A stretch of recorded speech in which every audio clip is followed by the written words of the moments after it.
एक नए वीडियो में और एक नए टॉपिक के साथ। मैं हूँ डॉक्टर देव, मैं हूँ राजेश। फ्रेंड्स, आज के वीडियो का टाइटल है जॉर्डन के भारत पर दिए दबंग बयान से पाकिस्तान को लगी मिर्ची। तो ऐसी तो मिर्ची पाकिस्तान को हर एक बयान में लगती है। और जो मतलब वो इस्लामिक कंट्री है वो बयान देते तो बहुत ज्यादा मिर्ची लगती है। बट ये तो पाकिस्तान लोगों का जो वहाँ पे अकाव है ना, उनका थिंकिंग है कि जितने भी इस्लामिक कंट्री है वो पाकिस्तान के साथ है। हाँ। ऐसा उसकी सोच है, लेकिन ये सोच गलत है पाकिस्तान में आपकी। बिल्कुल। क्योंकि अब आपके अलावा और 2-3 कंट्री को छोड़ के अलावा जितने भी इस्लामिक कंट्री है उनको अभी जो 2021वीं ये जो 21वीं सदी चल रही है ना, ठीक है, तो वो 21वीं सदी के बारे में सोच रहे हैं। आप जो सोच रहे हो ना वो 19 और 20 वाली में। हाँ। ठीक है, तो ये डिफरेंट है आप में और बाकी अदर इस्लामिक कंट्री में। तो आप ये जो सोच रहे हो ना, बस सोचते रहो, आपका बेड़ा गर्क हो जाएगा। धुआं निकालते रहो। धुआं तो बहुत निकल रहा है, क्योंकि अब देश में जो उन लोगों को खाने के लिए कुछ पैसों की जरूरत पड़ती है, जो गधे बेचते थे, अब वो भी नहीं है, अब वो भी खत्म हो गया। तो चलिए दोस्तों, पहले वीडियो देखते हैं, और वीडियो देखने से पहले चैनल पे पहली बार आए और अब तक हमने सब्सक्राइब नहीं किया तो सब्सक्राइब जरूर से कर लीजिएगा, और वीडियो अच्छा लगे तो लाइक शेयर जरूर से कीजिए। चलिए वीडियो को स्टार्ट करते हैं। हमारे अरब ममालिक OIC का इजलास बुलाते हैं और इस OIC के इजलास में सिर्फ लब्बैक कहते हुए दाखिल होते हैं, लेकिन इसका भी नतीजा कुछ नहीं निकलता। जॉर्डन की तरफ से एक स्टैंड सामने आया है और ये कहा गया है कि इंडिया उस जगह पर है दुनिया में जहां पर वो एक बिगर रोल प्ले कर सकता है। और ये बिगर रोल जब कहा जा रहा है एक ऐसे वक्त में कि जिस वक्त हमास और इजराइल के बीच एक जंग छिड़ चुकी है, कोई तैयार नहीं है। आज फिर फलस्तीनी किसी मसीहा के मुंतजिर हैं कि इस जंग को खत्म करवाने में इंडिया एक बिगर रोल प्ले कर सकता है। की वजह यह है कि इंडिया एक इमर्जिंग पावर है, इंडिया एक बड़ी ताकत है। उसके बाद पूरी दुनिया उनके दर पर है कि हमास की तरफ से स्ट्राइक हो गई है, तो अब तो ये जंगबंदी का ऐलान और बाकी सारी चीजें जो है इस पर हम बात नहीं करेंगे। पाकिस्तान के भिखारी सऊदी अरेबिया में केव हिरा के पास क्या कर रहे हैं? मेरा ये नहीं रोकनी क्यों, जब लग चुकी है। अच्छा। इतना नुकसान होगा उम्मत मुस्लिम का, इतने ठीक है, फैसला होगा या इन या आउट। अच्छा, तो फिर अगर लेट्स सपोज अल्लाह ना करे इस जंग में, देखें जंग में तो हार जीत होती है, जैसे हमारी इंडिया के साथ 4 दफा जंग हुई, हार जीत होती रही। USA जी, इंग्लैंड, इसराइल, सऊदी अरब, इंडिया, UAE और नेटो के दीगर ममालिक। अब वाजे हो गई ये पिक्चर, यही ब्लॉक थे। चाइना कौन है? इसका नतीजा क्या निकलने वाला है? इसी तरीके से कहा यह गया है कि वॉइस ऑफ ग्लोबल साउथ जो है वो भी इंडिया बन चुका है, ग्लोबल साउथ की आवाज इंडिया बन चुका है। तो इस आवाज को अब जॉर्डन ये देख रहा है कि एक बिगर रोल प्ले करते हुए देख रहा है। जय हिंद दोस्तों, very warm welcome to Hindustan special channel. Pakistan चाहता था कि इजराइल मुद्दे पर भारत के ताल्लुकात अरब देशों के साथ खराब हो जाएं, लेकिन इसका उल्टा ही हुआ। इजराइल हमास के बीच जारी जंग में भारत ने यूनाइटेड नेशन में जॉर्डन द्वारा लाए गए युद्ध विराम के प्रस्ताव से दूरी बनाकर रखी। भारत के इस रुख पर अटकलें लगाई जा रही हैं कि खाड़ी के मुल्कों के साथ भारत से संबंधों पर असर पड़ेगा, लेकिन अब जॉर्डन के राजदूत ने भारत के इस रुख पर प्रतिक्रिया दी है।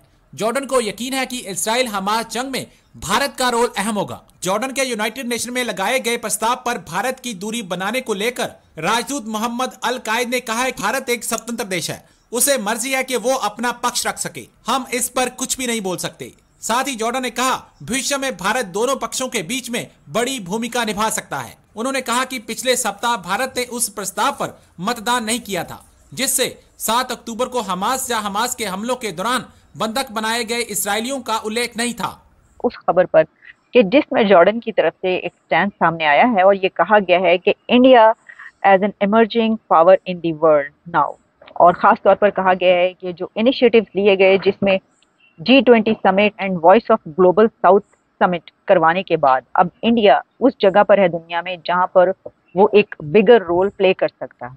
और ये बिगर रोल जब कहा जा रहा है एक ऐसे वक्त में कि जिस वक्त हमास और इजराइल के बीच एक जंग छिड़ चुकी है, तो उसमें ऐसा लगता है कि ये बात इसलिए कही गई है कि इस जंग को खत्म करवाने में इंडिया एक बिगर रोल प्ले कर सकता है। इसकी वजह यह है कि इंडिया एक इमर्जिंग पावर है, इंडिया एक बड़ी ताकत है, जिसने हमने देखा कि G20 जब समिट करवाई तो पूरी दुनिया की ताकतें वहां पर इंडिया में पहुंची, पूरी दुनिया की लीडरशिप वहां पर पहुंची, और इसी तरीके से कहा यह गया है कि वॉइस ऑफ ग्लोबल साउथ जो है वो भी इंडिया बन चुका है, ग्लोबल साउथ की आवाज इंडिया बन चुका है। तो इस आवाज को अब जॉर्डन ये देख रहा है कि एक बिगर रोल प्ले करते हुए देख रहा है। अब ये बात कहाँ पर की गई है? ये जॉर्डन के एम्बेसडर ने की है इंडिया में, उन्होंने ये बात की दिल्ली में, जिसमें उनसे इंटरव्यू था, और उस इंटरव्यू के दौरान उन्होंने कहा कि जो एक रेजोल्यूशन हुई इससे पहले जॉर्डन की तरफ से, उसमें कुछ कंट्रीज ने एब्सटेन किया था। आप जानते हैं हमास और इजराइल पर वो रेजोल्यूशन थी, और कुछ कंट्रीज ने उसकी सपोर्ट की थी, कुछ ने उसके खिलाफ वोट दिया था।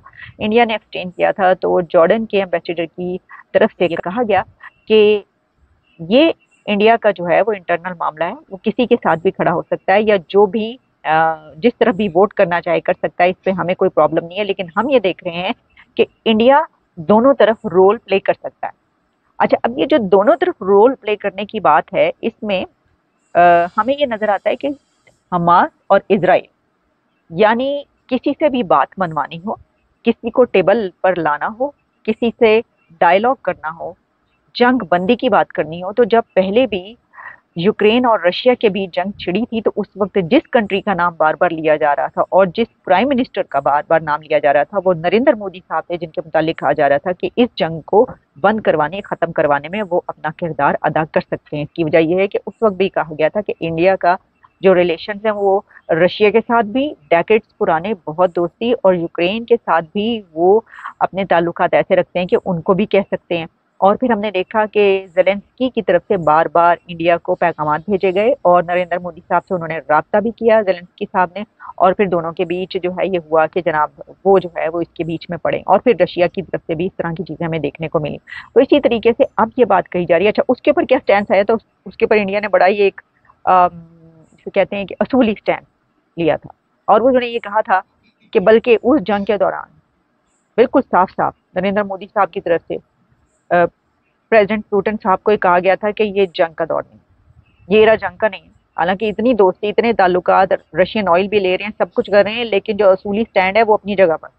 मोदी साहब फरमाते हैं, पुतिन साहब, ये एरा रशिया के लिए जो है वो जंग का नहीं है, ये एरा किसी भी कंट्री के लिए, दुनिया के लिए ये जंग का नहीं, ये दौर जंग का नहीं। अब देखें ना, वो तो आर्टिफिशियल इंटेलिजेंस की बात कर रहे हैं, वहाँ पे दिसंबर के मंथ में, एक महीने के बाद आर्टिफिशियल इंटेलिजेंस को अब लीड करेगा इंडिया, और as a global leader in artificial intelligence हम उसको देखेंगे लीड करता हुआ। तो वो क्यों ये चाहेगा?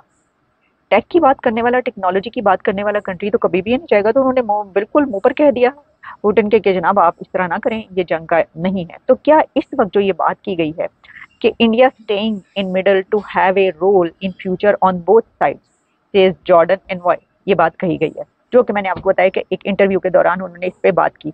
तो उन्होंने कहा to have a role in the future on both side, कि मुस्तकबिल में ऐसा नजर आ रहा है कि इंडिया दोनों साइडों पर खेल सकता है। अब दोनों साइडों पर खेल सकते हैं यानी किसके लिए? अब देखिए, एक और बात उन्होंने कही कि we understand very well that each country takes position according to their interest, और इंडिया ने जो भी डिसीजन लिया वो उनके, हम उसमें इंटरफेयर नहीं करते। लेकिन क्या जॉर्डन और अरब कंट्रीज जो हैं वो दूसरे कंट्रीज को भी ऐसे ही कहेंगी? कुछ कंट्रीज से तो उनको बड़ी शिकायतें, और वो उठा के बिल्कुल साफ साफ कह रहे हैं कि ये देखो इसने ये किया है, ये देखो इसने ये कर दिया, इसने हमारा साथ नहीं दिया, उसने इजराइल का साथ दे दिया, उसने हमास का साथ दे दिया। लेकिन इंडिया को वो ये नहीं कह रहे, उनके एनवॉय ये कह रहे हैं इंडिया को कि भाई उनकी मर्जी है, और साथ ही वो इसलिए ये कह रहे हैं कि उनका कहना ये है कि इंडिया क्योंकि एक इमर्जिंग पावर है और वो ऐसा रोल प्ले कर सकता है कि वो किसी का भी साथ देगा, तो आगे चलकर अगर क्राइसिस बहुत बढ़ जाता है तो उस वक्त कोई तो ऐसा कंट्री हो कि जो बीच बचाव करवा सके, तो वो वही कंट्री करवा सकेगा जिसकी नॉन अलाइनमेंट की पॉलिसी रही हो। अरब ममालिक की बात करें, अभी अक़वाम मुत्तहिदा का इजलास हुआ, मुझे बड़ी तकलीफ से मैं ये जुमला कह रही हूँ, इससे तो बेहतर था कि ये इजलास ना ही होता। जो करारदाद पास की गई उसमें अगेंस्ट में तकरीबन 45 ममालिक तो खैर शामिल ही नहीं हुए, अगेंस्ट में 14 ममालिक ने हिस्सा लिया। ये वो सारे ममालिक हैं जो दुनिया भर में दाई माने जाते हैं कि ह्यूमैनिटेरियन इशूज पर ये कहते हैं कि किसी को, कोई कुत्ता भी गली में मर जाए शायद, तो उसके लिए ये कहते हैं कि उसको इस तरह नहीं मारना चाहिए, लेकिन फलस्तीन में रोजाना की बुनियाद पर इजराइल की बम्बार्टमेंट हो रही है, ये यूएस जो है एक आवाज निकालने को तैयार नहीं है। हमारे अरब ममालिक ओआईसी का इजलास बुलाते हैं और इस ओआईसी के इजलास में सिर्फ लब्बैक कहते हुए दाखिल होते हैं, लेकिन इसका भी नतीजा कुछ नहीं निकलता। थैंक यू दोस्तों वीडियो को यहाँ तक देखने के लिए। और मैं तो कहना चाहूंगा जो इंडिया है इसमें कुछ नहीं बोलेगा। जब इंडिया को जरूरत थी, ये पाकिस्तानियों जो थे ना हर बार टेररिस्ट का मतलब हमला करवाते थे, शरीर पे बम वगैरह बांध के इंडिया में घुस जाते थे, गोलीबारी करना, ये सब कुछ जो पाकिस्तानियों करते थे ना, तब इंडिया ने हेल्प मांगी थी कि गद्दों को समझाया जाए, तब तो कोई आया नहीं था। तभी तो सब ने बोल दिया कि भाई आपका आपसी मामला है, आप सुलटा लो। तो हम भी यही कह रहे हैं इजराइल को, भाई ये आपका आपसी मामला आप सुलटा लो, बाकी हम आपके साथ खड़े हैं। आतंक के खिलाफ खड़े, युद्ध की करने के लिए नहीं बोल रहे, आतंक को खत्म करो ये बोल रहे। और इंडिया यही करेगा, इंडिया किसी को समझाने नहीं जाएगा, इंडिया किसी का स्टैंड नहीं लेगा। तो आतंकियों को साफ करने का स्टैंड जरूर लेगा इंडिया, वो भी कोई भी देश हो, ऐसा नहीं इजराइल, कोई भी कंट्री हो जहाँ पे आतंक की एक्टिविटी हो रही है जिस देश में, तो वहां पे इंडिया साथ रहेगा। बाकी किसी को युद्ध करवाना, तो जब रशिया का था तभी इंडिया ने कुछ नहीं किया। हालांकि रशिया बहुत ही अच्छा फ्रेंड था, हालांकि मतलब जहाँ पे युद्ध दोनों के बीच देशों के साथ चल रहा था, यूक्रेन के साथ, तो यूक्रेन के साथ भी रिलेशन अच्छे थे, रशिया के साथ भी रिलेशन है, तो इंडिया ने कुछ नहीं कहा भाई आप आपका मामला है आप सुलटा लो। जब यहाँ पे पाकिस्तानियों घुस घुस के गोलीबारी कर रहे थे, तब सबसे हेल्प मांगी गई थी कि इसका क्या किया जाए, क्योंकि भारत के पास ताकत थी कि पाकिस्तान को घर में घुस के मार सकती है। लेकिन उसके लिए भी वर्ल्ड का मूड क्या है वो देखा जाता है। तो अभी मतलब ये जो हमास में हो रहा है, तो ये जॉर्डन वाले मतलब वो लेकर आ गए कि आप अरे वो तो सिर्फ कह रहे हैं कि दोनों को एक टेबल टॉक के लिए लाओ और बातचीत करवाओ, ऐसा बोल रहे हैं। और खुद हमास के जो आतंक जो लीडर थे उन्होंने भी भारत की हेल्प मांगी थी कि भाई हम टेबल टॉक करने के लिए रेडी है, आप इजराइल वालों को बोलो, तो भी कुछ नहीं बोला, मुंह छुप ही रखा, बंद ही रखा। और इजराइल वाले भी बोल रहे थे कि भाई आप इनको समझो, वहां पे भी चुप रहे। तो देखो चुप रहना बहुत कुछ किया जाता है।